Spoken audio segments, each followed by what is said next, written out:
Hello everyone, welcome to UGC 112, World Civilizations 2. This is Lecture 21, 19th Century Western Imperialism 2. Now, last time we looked at how industrialization changed and, further developed the world market. Remember how trade started locally, but as you were creating new products faster because of industrialization, you would saturate your market, your local market, and you needed to find new places to trade. And that became more and more colonies. Remember, colonies were controlled markets, right? Not only could you take out raw materials from them, but you could also then push your finished materials onto those populations. You could force them to buy what you were selling, basically. And this really is the shift in colonialism into imperialism. And in many ways, it's due to industrialization. So today, in this lecture, what we're going to do is we're going to look at imperialism a little bit deeper.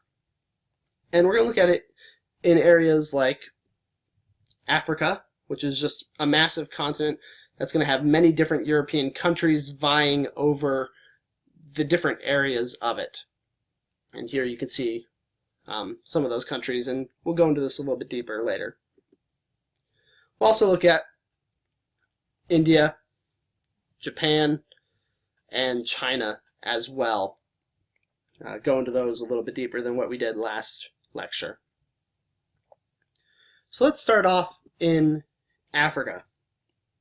Of course, you remember from the lecture on slavery that as many as 10 million people were shipped across the Middle Passage between 1500 and 1850. And as a result of the slave trade, a number of the West African kings did become very wealthy, right? They were selling off the slaves. They were getting a lot of different goods in return, especially weapons. But in doing so, not only were they raiding their neighbors, but they were also at times selling some of their own people. And when you sell some of your own people, it's not unexpected that you would lose the trust of the people who are remaining in your kingdom. The depopulation of the slave trade also raised the likelihood of famine. When you have less farmers, you're basically hoping that nothing goes wrong with any of their crops. Because if there is something that goes wrong, that's a big chunk of your food supply. And so, obviously, this means that famine, the likelihood of famine was raised because of the depopulation. The region also became very destabilized politically and militarily because of the loss of people, the people who were shipped out either due to slave raids or selling your own people, but also the influx of these new weapons, those weapons that the kings were trading for, so they would trade the people for those weapons. That just increased the amount of slave raids. As you get more weapons, it's easier to commit these slave raids, and then that promotes more wars in the region. So the area becomes very destabilized in terms of politics and war. The slave trade also made the economy of West Africa very, very fragile. We mentioned early in the semester, when we discussed exploration, how there was gold and ivory in this area, salt as well. But the slave trade was so profitable for the kings that West Africa really began to focus on selling slaves. There was less mining of gold. There was less collection of ivory. A lot of effort was being put into catching more slaves to sell, or you needed the few people, the people who were remaining then, to farm so that you didn't starve. So really, most of the trade in West Africa became more and more based on slaves. Now, it's never good to have trade that relies on just one good. And there's a couple of reasons. In terms of slaves, even with the amount of raids you have, there are only so many people that you can trade, right? Obviously, there's going to be wars if you keep pushing slave raids. If you're shipping out your own people, you need to have some who are going to be able to feed you. So there's only so many people that you can trade eventually.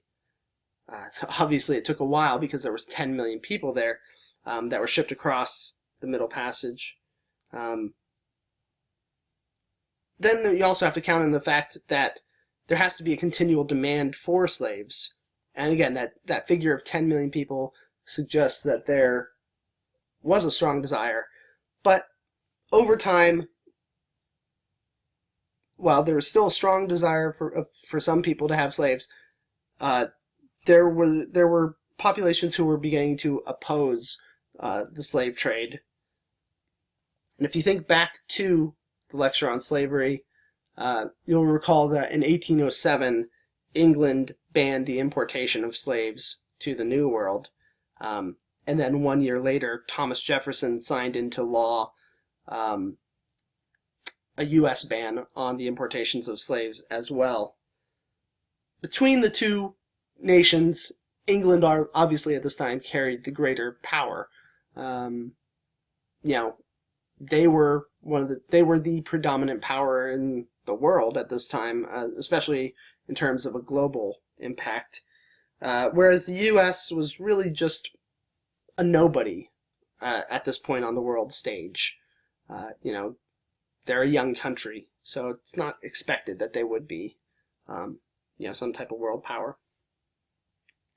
So, yeah, England, like I said, was the world power after the 7 Years' War, and at this time in 1807, they're right in the middle of that agricultural into the Industrial Revolution.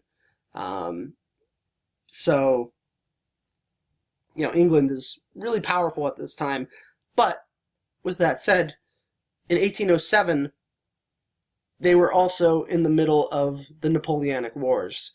They were part of the many different coalitions that tried to bring down Napoleon and France. So they formed the West African Squadron, within the Royal Navy in 1808, and this squadron would then patrol the western coast of Africa, trying to pick off slave ships. Of course, their power really was just limited to British slave ships. They had that agreement with the Portuguese to try to limit that. After 1815, after Napoleon's defeated at Waterloo, they could devote more and more resources to the West African Squadron, so it's beginning to be, enforced more easily with these growing numbers. But, like I said, it's really limited to just the British ships. The Portuguese kind of agreed to slow down on the slave trade, but of course they're going to keep doing it because it makes them money. Other European countries continued to buy and sell slaves in Cuba and South America. So, the British did have this ban. It just wasn't very wide-reaching. In fact, the West African Squadron probably intercepted around fewer than 10% of all slave ships that were going.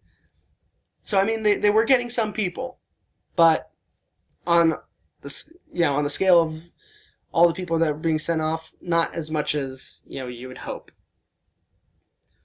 When they did catch a slave ship, oftentimes they would incorporate the ship into the West African Squadron. Here's the HMS Black Joke right here, which was a former slave ship that was captured and brought into the West African Squadron.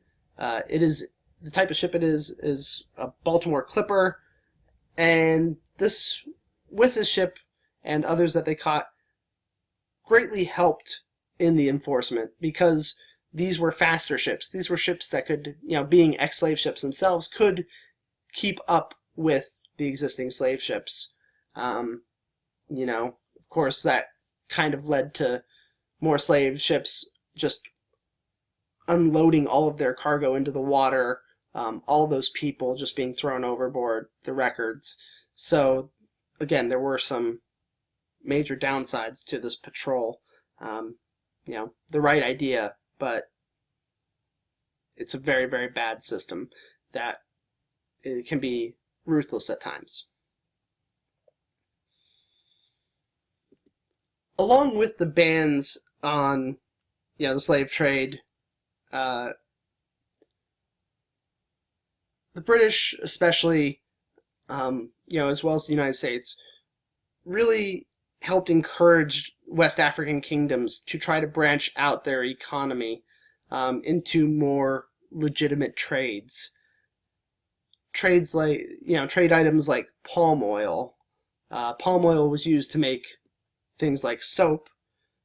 You can see here's an old Palmolive ad, and there's palm coming from palm oil.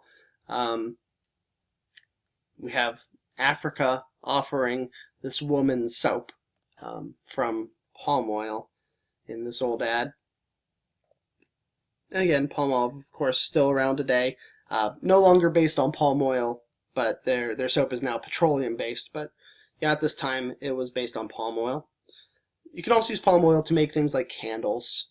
So palm oil is a pretty good trade item. Also promoted the growth of peanuts, obviously, a food item, and another thing that you can trade. Of course, peanuts are especially important when you have to power your Mr. Peanut Mobile or your Mr. Peanut hot air balloon. Man, look how cool that Mr. Peanut Mobile is. That is the car that I want. If I could have any car in the world, I would have that Mr. Peanut Mobile. That would be amazing.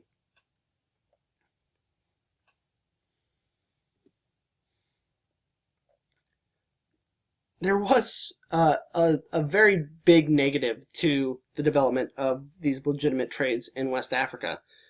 While the number of slaves did decrease, that were being shipped out, the number of slaves still within Africa actually increased again, because more and more people were needed to work the plantations for palm oil and for peanuts. So you actually see a rise in slavery in Western Africa due to these trades. Over time, very slowly, the region of West Africa began to be westernized through the work of missionaries and Western education. And by the 1850s and 1860s, we see a small middle class begin to emerge in Western Africa. And these were made up of traders, the people trading the palm oil and the candle and the peanuts, as well as lawyers, teachers, and journalists who were all either educated in the West, most of them were educated in the West, and those who weren't were educated along Western standards within the country by the teachers who were educated in the West. So this new small middle class beginning to emerge in Western Africa. So this is happening in Western Africa.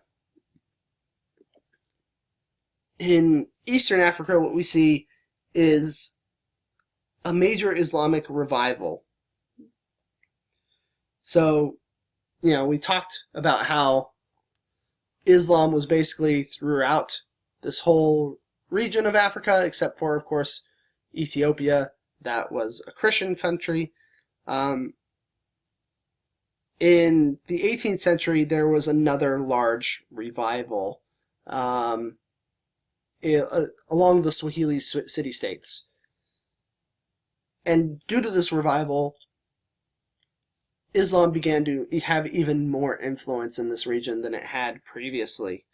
By 1880, much of East Africa had been basically fully converted to Islam. And one of the main figures in this was a man named Sayyid Said. He was the Imam of Oman. Just take a moment and enjoy that. Sayyid Said, Imam of Oman. It's just kind of fun to say. He reigned from 1804 to 1856. There he is. And you may be asking, where is Oman? Well, Oman was actually on the eastern part of the Arabian Peninsula, and in 1840 he decided to move his capital from Oman to an island that his family owned. And this island was actually way down here off the coast of East Africa, this little island called Zanzibar, off of modern-day Tanzania. And from this little new capital island, he was able to gain control of most of the southeast coast of Africa. Those Swahili city-states he was able to really gain control over. And with this region, he was able to then control the slave trade that went up to the Ottoman Empire here. So, the slave trade in the West is being banned more and more by European powers. Now that he is hold of this region, he's selling his slaves to the Ottoman Turks, which was the traditional area for the slaves there to be sold. He also persuaded Indian clove merchants to build plantations along his coast and use slave labor for them.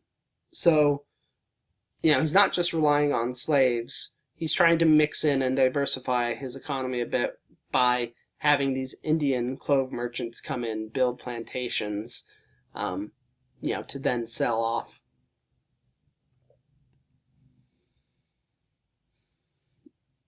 Now, both the kingdoms in the west and, Oman's power in the east really began to come apart when the European powers, began their scramble for Africa.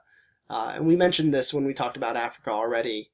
We saw, early on the Portuguese had come in and disrupted things around there.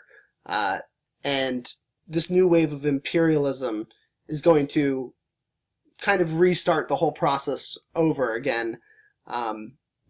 Things kind of settled into some semblance of order based on the, after the Portuguese had arrived. Now, imperialism is going to, throw things all into a crazy world again. So before we get to the scramble of Africa, let's look, at the South, because South is, Africa is a big continent. Let's look at South Africa. Of course, we just mentioned this in the Age of Exploration. There were many different trading colonies throughout Africa. The Portuguese were the first ones to set up some of these. We could see here the monument to Prince Henry the Navigator. In South Africa, in the 17th century, the Dutch arrived there, and they colonized the coastal horn of South Africa. So 17th century, the Dutch colonized South Africa, and England began to take control of this old Dutch colony around 1800. As the Industrial Revolution is really picking up steam, they're still reaping the benefits of 7 Years' War. Of course, they're fighting Napoleon now, or will be soon.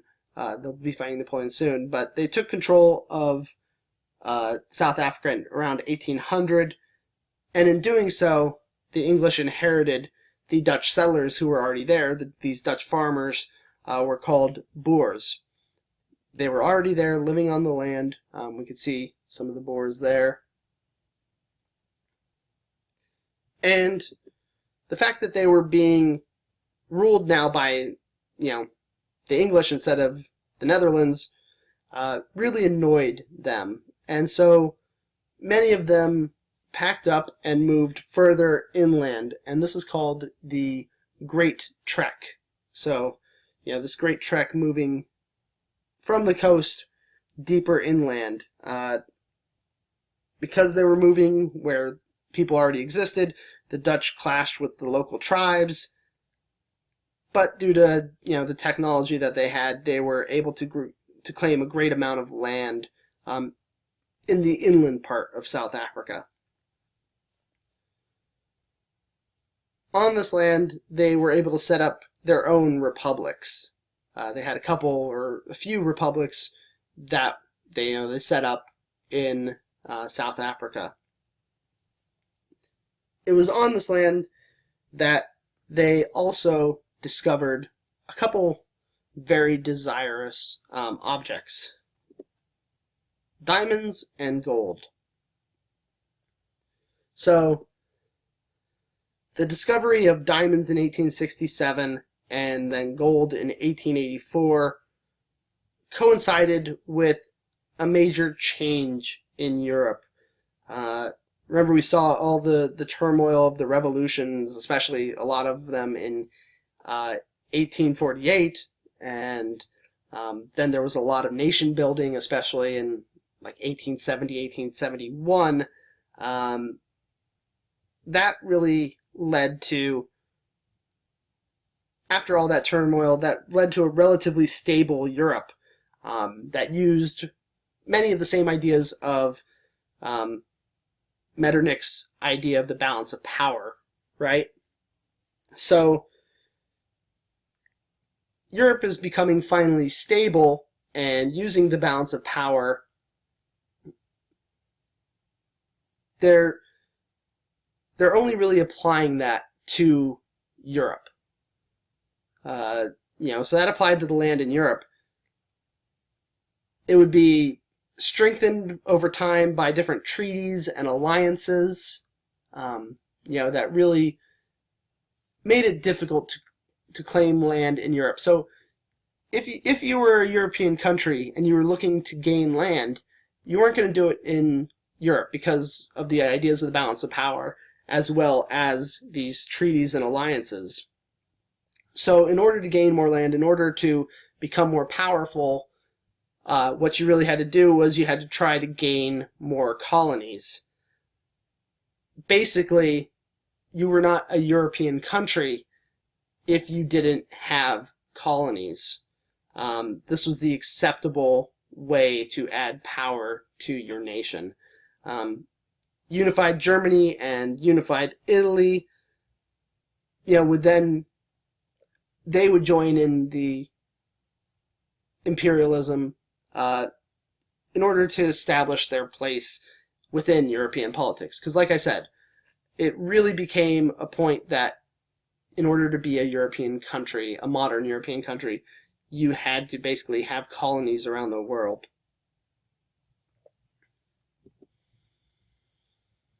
So, returning to South Africa, after the British defeated the Zulus in 1879, they moved inland up here into these Dutch republics and fought what are called the Boer Wars. The Dutch were initially successful in the first one, 1880 to 1881. They repelled the British, but from 1899 to 1902, there was a second war, and because of that, the English gained control of all of the Boer territories, and then thus, the gold and the diamonds.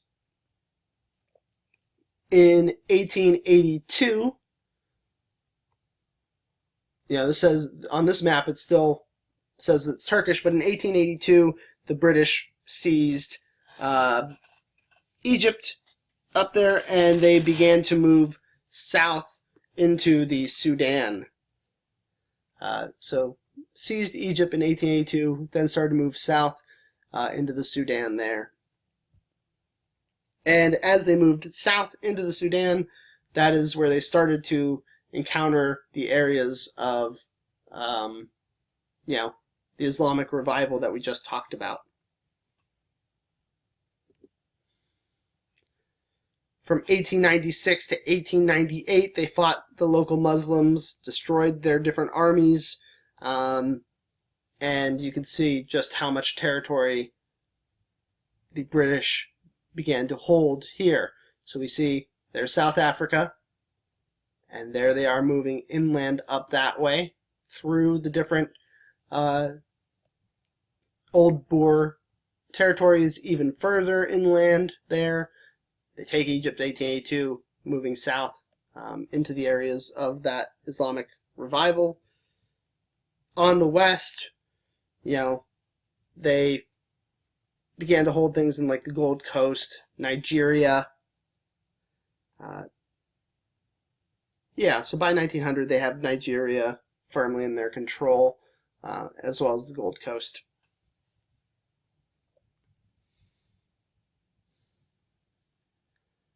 As they were moving down into the Sudan and then Nigeria, this brought the English into conflict with,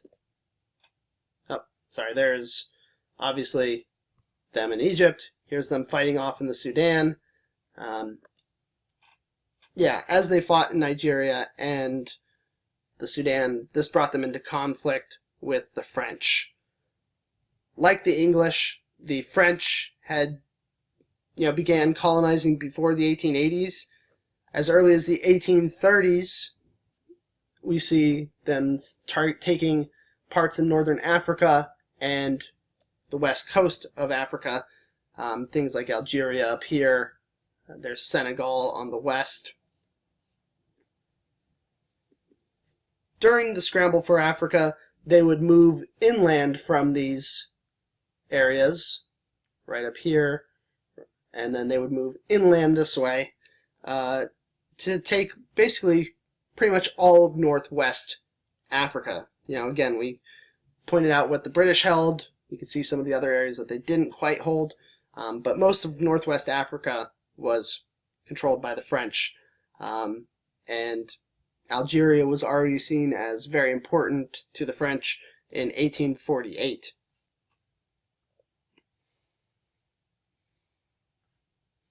Part of this process was seizing areas around the equator and then moving up to meet the areas that were expanding down this way. So really just taking over from all sides northwest Africa, and then they would also seize Madagascar down here. And of course, the reason why you want to seize Madagascar is so that you can have the rights to the movie Madagascar. Obviously, a major draw for the French.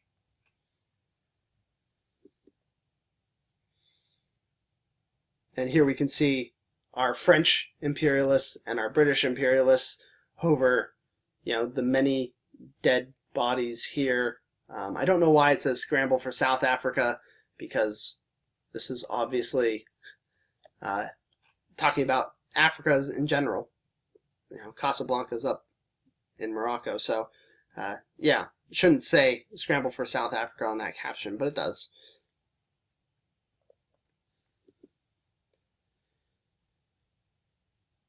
Because it was a late forming country, Germany was rather late into the scramble for Africa. They started in the 1880s, but they were able to seize some territories. Territory like the German Southwest Africa, as well as the German Southeast Africa. You could see Cameroon there. So they were able to hold on they were able to gain some territory despite their late start. Likewise, the same was for Italy. They would take Eritrea there and Somaliland. Eventually they would try to move into Ethiopia, but in 1896 they were defeated by a local Ethiopian force that was helped by the Russians at the Battle of Ottawa. Now take a look at this map. Here is Ethiopia.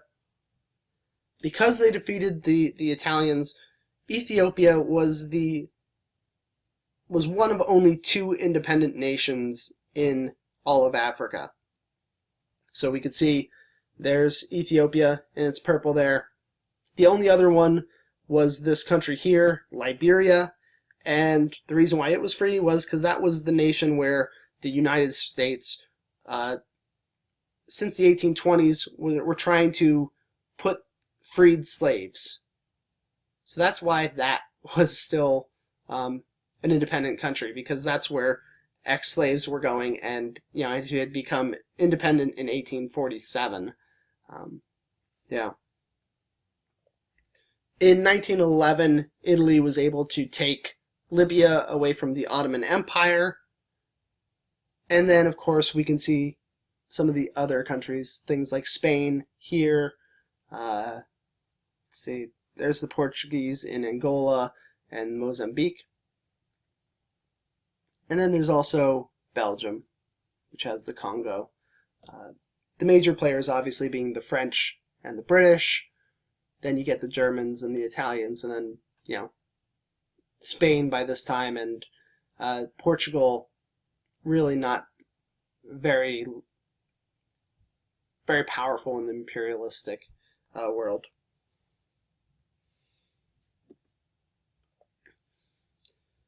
So here we can see the Battle of Ottawa from an Ethiopian perspective. There they are fighting off the Italians. And then this is Nikolai Leontiev, who was one of the Russian participants with the Ethiopians.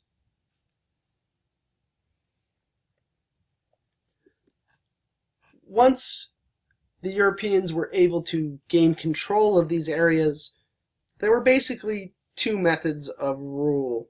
The colonizers could work using white authorities, which was often the main way that the Belgians, the French, the Germans did this, as well as the British.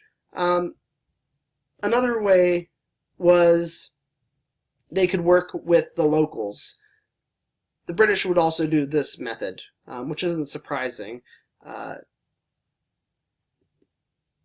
In the case of British colonies, they basically did whatever would work the best for them. So let's take a look at 2 different British colonies in Africa to get a sense of how things might be different. We'll look at the Gold Coast as well as British East Africa, which is modern-day Kenya.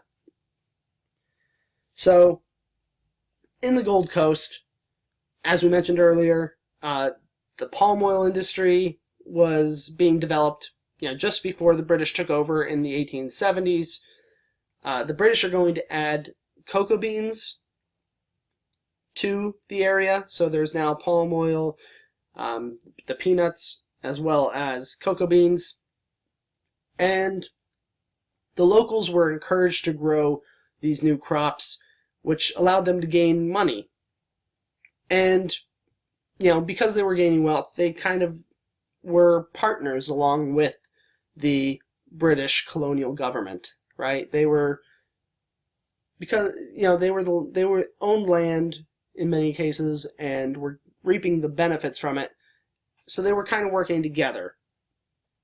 In the British East Africa, the region was a little bit different. In general, it was sparsely inhabited, and that was because the people who lived there were pastoralists. They were people who tended flocks of different herd animals, and spread out over many different areas, would move them around because you have to. So there wasn't really settled areas as much as in the Gold Coast.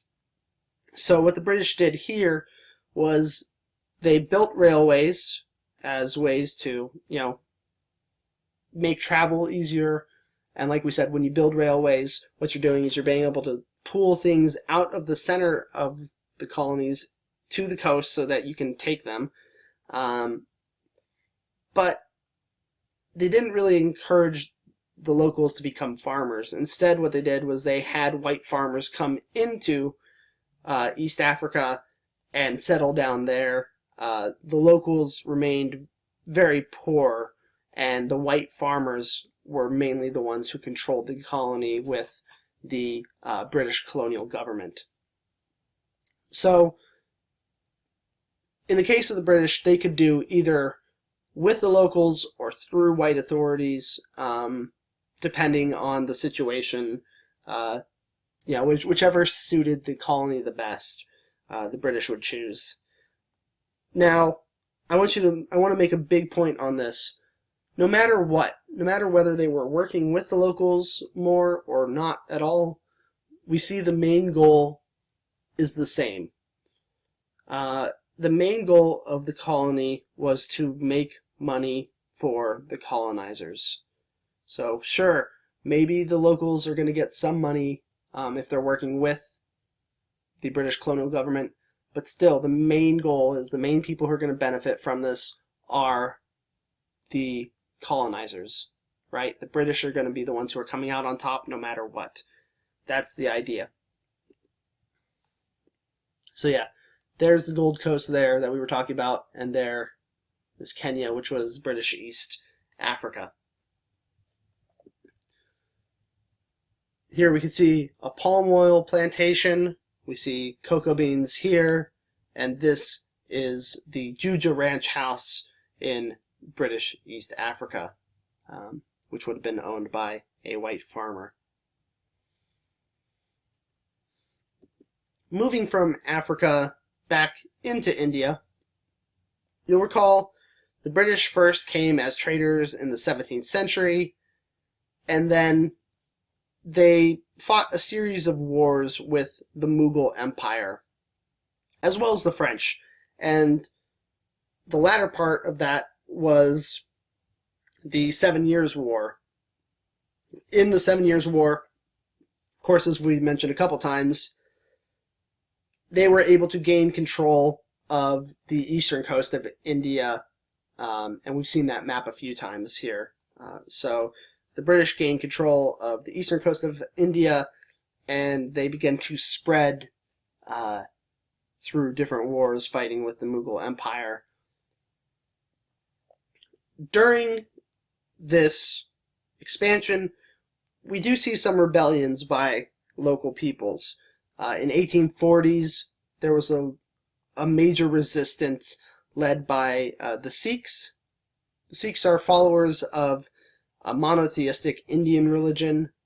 This was put down, and then in 1857, there was a major revolt led by the Sepoy. And there were a few reasons why the Sepoys revolted. There were higher taxes forced upon them by the British. The British also began to incorporate people from lower castes into the Sepoy army. India had a caste system that was, you were based on your situation in society was based on what caste you were born into. People of higher castes obviously didn't like to interact as much with people of lower castes. As the armies being opened up to members of the lower caste, that upset, upper caste members who were in the Sepoy. There were also rumors being spread around about the different types of fats that were used for the cartridges that were fired out of the rifles. There were different rumors. One said that the fats were coming from cows. The other was saying that the fat was coming from pigs. Now, this would upset the populations in India for two different reasons. One, those who were Hindu, cows are sacred to the Hindu religion.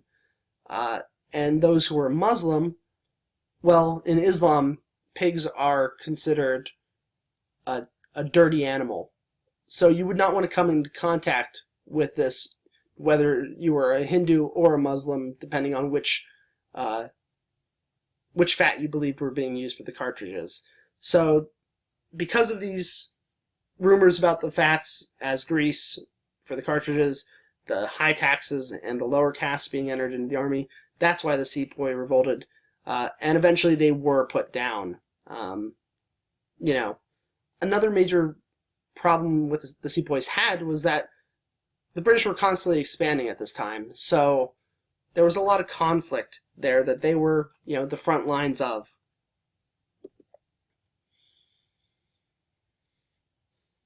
You'll also recall from our earlier lecture on India that the British used puppet princes, or as I like to call them, rigged rajas, as they began to take over this, right? They aligned themselves with certain friendly local rulers, and over time they would, gain more and more power over them. The British tried to make the local governments in India more uniform by imposing the same general laws and system of administration throughout the whole subcontinent of India. So, so everybody on the continent knows where they stand and how the system works. And in many ways we can kind of see this as similar to Akbar, right? Akbar had his religious tolerance that he promoted, and a sense of equality in the Mughal Empire. So it's kind of like that, where there's the same general laws and same system of administration, so that people are seen as equally important in this British India. The Indian Civil Service over time also became the overseers of the country, and really they were the ones who ran the country in the name of Queen Victoria, who was the Queen of England, but she had also given herself the title of Empress of India as the British conquered this area. So the Indian Civil Service was really it was the vast bureaucracy that allowed the British to control such a large subcontinent and to make sure that the uniform, the same general laws and the system of administration was being held throughout the whole subcontinent. And due to this, India was a relatively unified colony. It's impressive how unified it was. At first, we mentioned this before, the Indian Civil Service was completely white, right? It was just British people who were in it. But over time, Indians began to be allowed into the lower ranks of the Indian Civil Service. By the 1880s, more and more Indians began to enter into the civil service, and this incorporation of more Indians really started the push towards independence for India. All these people are taking part in governing India in the civil service at lower levels, but eventually they realized that they could probably rule the country themselves, and since it was their country, they would want to. And eventually, in 1947, India finally would be freed from British control.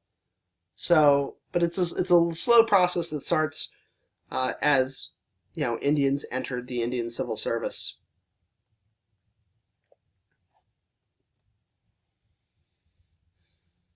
So now going a little bit more in depth in Japan.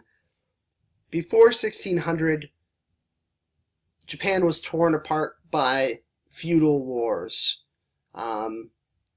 much kind of like European, uh, the Middle Ages in Europe, where you had all those different like kings and with their knights that were loyal to them.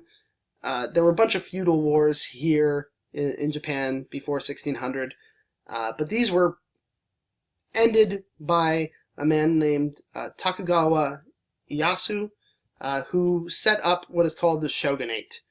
And the shogunate was basically a military dictatorship that was run by a supreme warlord, which was called the shogun. And not surprisingly, the shogun was Tokugawa Ieyasu, and he ruled in the name of the emperor. He was set up in Edo, which became Tokyo, while the emperor was still living in Kyoto.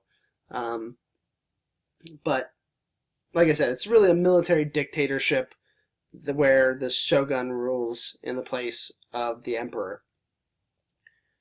Under the shogunate, Christianity was forbidden. Foreigners were driven out of the country. They had all those, anti-Western, anti-foreigner laws. Trade was limited to just the Dutch could trade, and on a small little island called Dejima, which was, just on the edge of the country. It was actually an artificial island that they built for the purpose of trade, really, really small, off of Nagasaki. As we mentioned last time, in 1853, Commodore Matthew Perry used force to open up the ports of Japan to trade. Again, this is what we call gunboat diplomacy. And I made this joke last time, but it's just too good. Of course, it's Matthew Perry, the Commodore, not this Matthew Perry from Friends.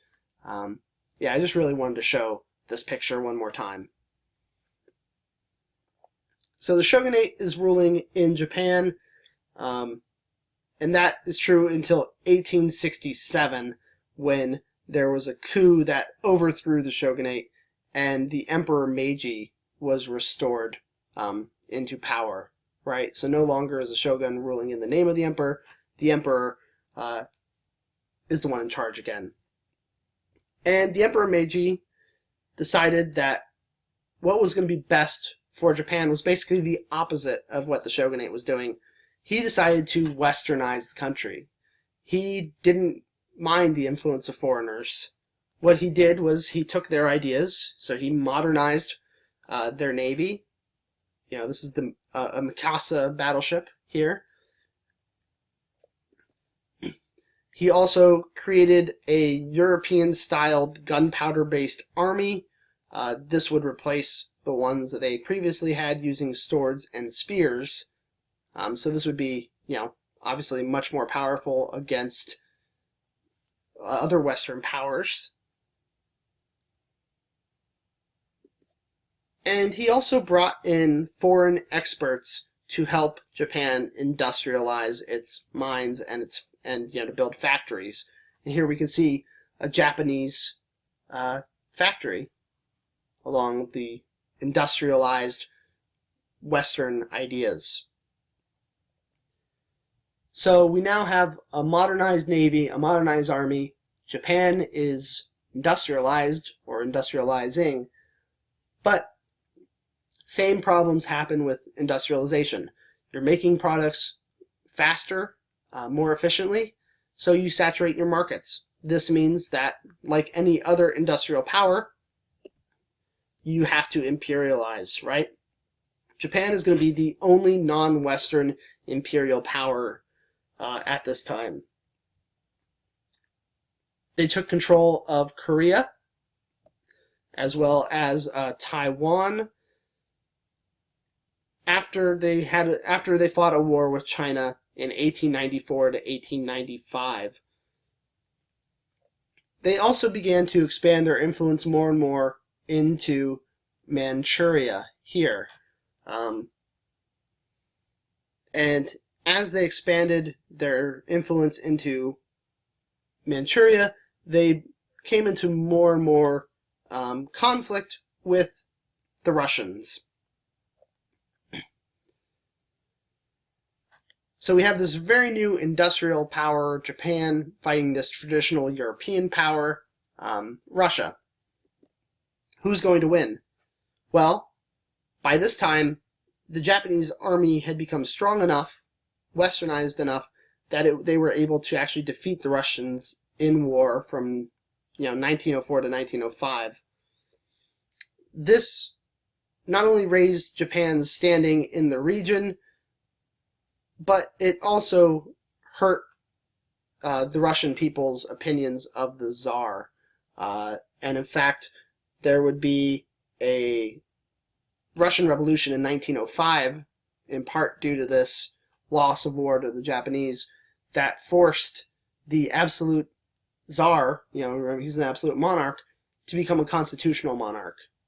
Of course, this wouldn't help the Tsar that much because they'd be overthrown in 1917. So, after they performed poorly in another war, World War I. So, big consequences from this, not only in the sense that Japan is the major power in Asia now, but also Russia becomes weaker and weaker and is actually forced to change its government a bit because of it.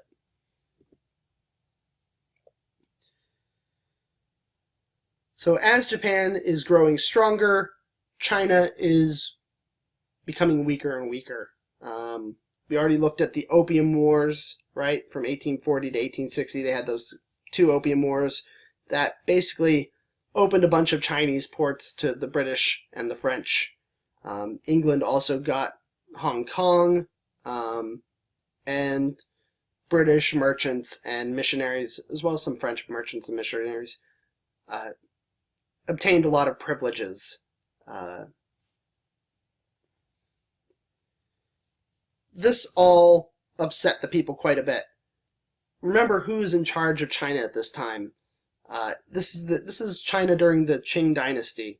So, who made up the Qing dynasty? Well, it was the Manchu ruling class, right? These were the ones who were reigning over the Chinese, the ethnically Chinese, and they had laws that forbid intermarriage between a Manchu and a Chinese person. Also forced Chinese men to wear the queue, that the hairstyle, the pigtail. From 1850 to 1864, there was a major rebellion in China. This was called the Taiping Rebellion, and the leader, Hong Xiuquan, thought that he was the younger brother of Jesus. Like I said, the Taiping Rebellion was a massive rebellion. About 20 to 30 million people died either in battle or due to the famine caused by the fighting. There was a brief comeback by Japan. There was other smaller a brief comeback by China, the Qing dynasty especially. There were a couple other rebellions during the time, but from the 1860s to the 1890s, China, had some stability.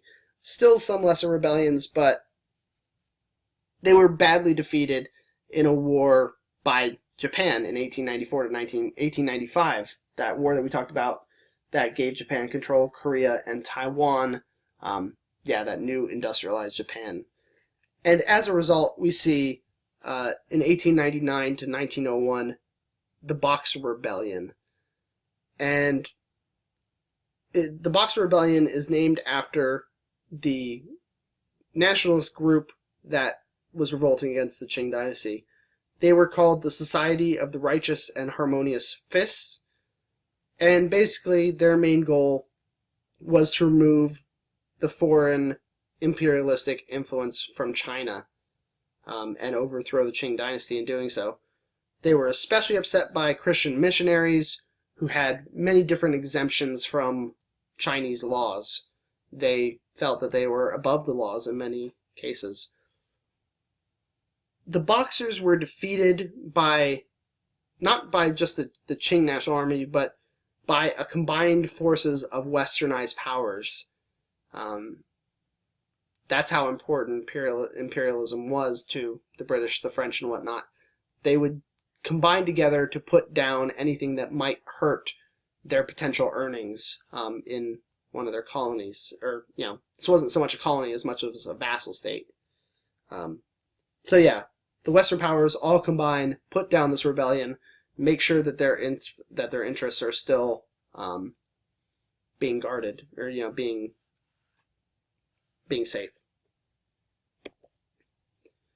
The Qing dynasty would continue to limp along until there was a final revolution led by Sun Yat-sen, who forced the boy emperor, a boy named Puyi, to abdicate in 1912. He had just turned 6 when he was forced to abdicate, and here we can see him at the age of 3 right there. Puyi would go on to become a Japanese puppet ruling over the area of Manchukuo, which is up in Manchuria. So, the Japanese were able to use his position as, the leader of the Qing dynasty to rule, or to try and rule over this area in Manchuria. Here you can see Sun Yat-sen, who was very influenced by that Taiping Rebellion. He helped set up the Republic of China, which was never really that stable. There were more years of civil war during it, and from 1937 to 1945, the Japanese kept invading. This was a part of World War II eventually, once the U.S. joined in. And it wasn't until 1949, when the communists were able to seize power, that China kind of stabilized again. So we moved from the Qing dynasty being overthrown to this Republic of China, which eventually would be replaced by Communist China in 1949. I think that's where we'll end today. Our lecture on Western Imperialism 2 that looked more specifically into imperialism. The next lecture is going to be talking about Latin America and how it gained its freedom. This is Greg, signing off.